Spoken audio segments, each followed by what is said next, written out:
Baik, selamat malam. Kami dari kelompok 8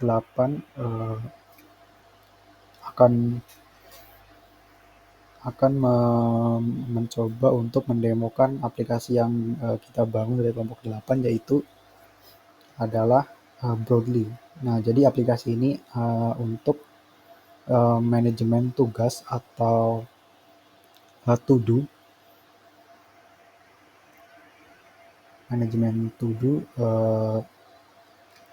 yang bisa digunakan oleh mungkin bisa personal ataupun profesional.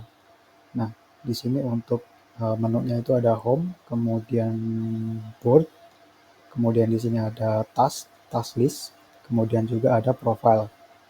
Nah, di home ini, di dashboard ini adalah ringkasan dari tugas-tugas yang kita miliki. Di bagian atas di sini, di kotakan ini kita bisa lihat ada 4 total task, kemudian 3 done, dan 1 ongoing. Ini maksudnya adalah kita memiliki 4 keseluruhan task atau 4 keseluruhan tugas. Kemudian 3 done ini maksudnya adalah 3 yang sudah selesai dan 1 ongoing. Ongoing itu yang sedang berlangsung atau akan kita kerjakan. Kemudian di bagian bawah ini ada slider untuk menampilkan ongoing task. Kita juga bisa tekan tombol shift all untuk melihat semua task. Dan kemudian di bagian paling bawah ini ada chart untuk progress.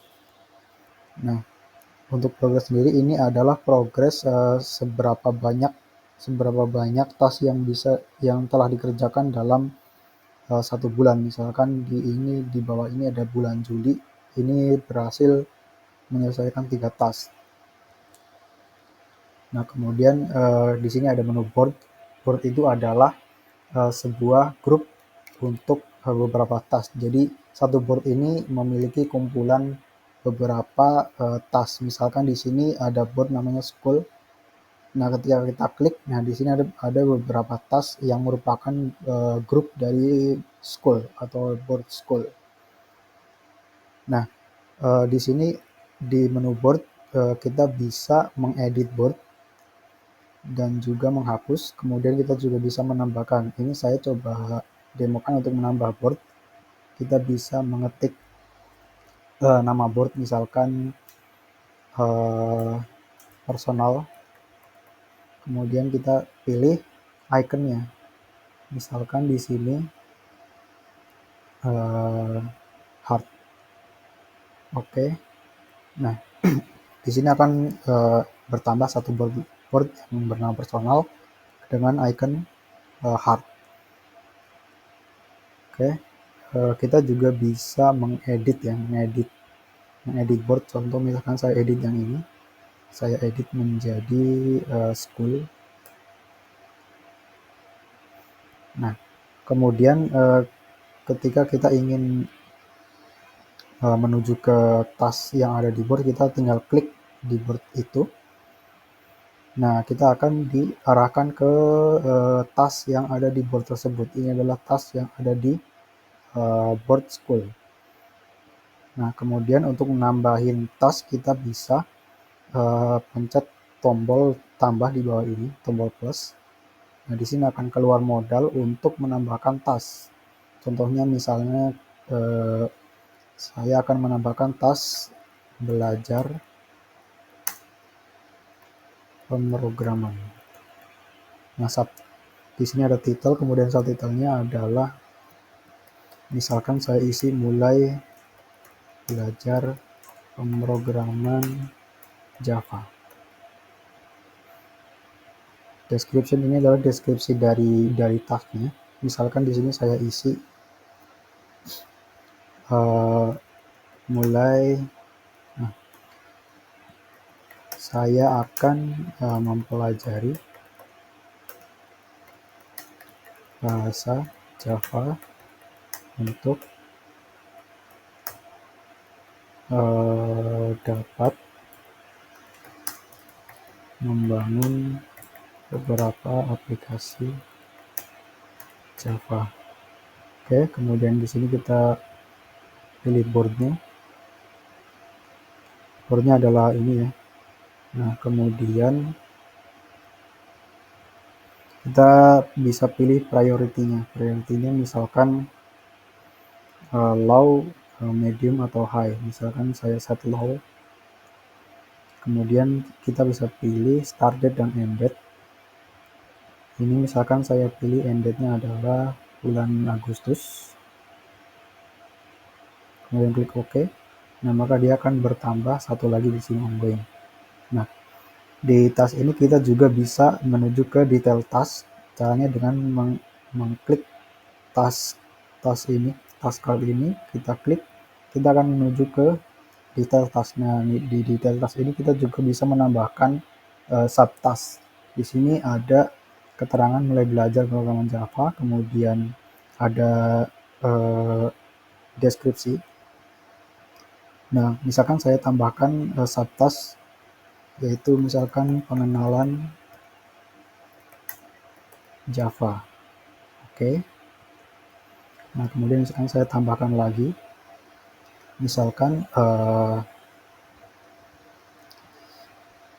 variabel pada Java. Nah, di sini akan bertambahkan 2 subtask. Jika misalkan salah satu subtask ini sudah selesai, tinggal kita klik subtask tersebut, maka dia akan tercentang ataupun selesai. Nah, di sini progresnya akan bertambah 50%. Ketika kita centang keduanya, progres akan bertambah 100% dan juga status dari task ini adalah done. Oke. Kita juga bisa mengedit subtask di sini dengan cara menahan subtask tadi, misalkan pengenalan Java 1. Nah, di sini akan berubah jadi pengenalan Java 1. Nah, kita juga bisa mengedit task di sini dengan cara yang sama seperti subtask, yaitu dengan cara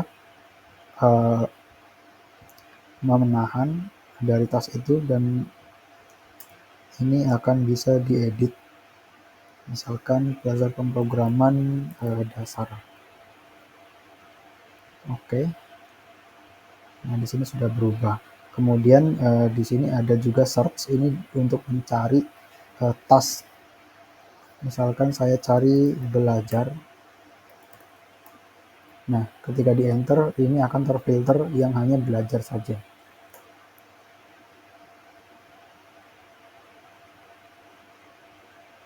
Nah, kemudian di sini ada profile. Profile di sini sebenarnya untuk menampilkan profile kita. Nah, profile di sini tersimpan di database admin. Di database admin, jadi untuk login kita menggunakan API dari admin, kemudian nanti dari admin akan mengirimkan respon, dan kemudian data tersebut akan disimpan ke database. Ini contoh login, saya sudah mendaftarkan akun dengan username selamat dan password 123. Ketika kita masuk, nah dia akan menampilkan profile saya. Ini untuk aplikasi mobilenya, dan untuk aplikasi admin sudah dibuatkan juga. Nah, di sini sebenarnya admin itu hanya dapat melihat user dan juga dapat memanage kategori. Kategori ini adalah icon-icon yang bisa dipakai untuk membuat board. Seperti itu. Sekian mungkin demo dari kami. Selamat malam.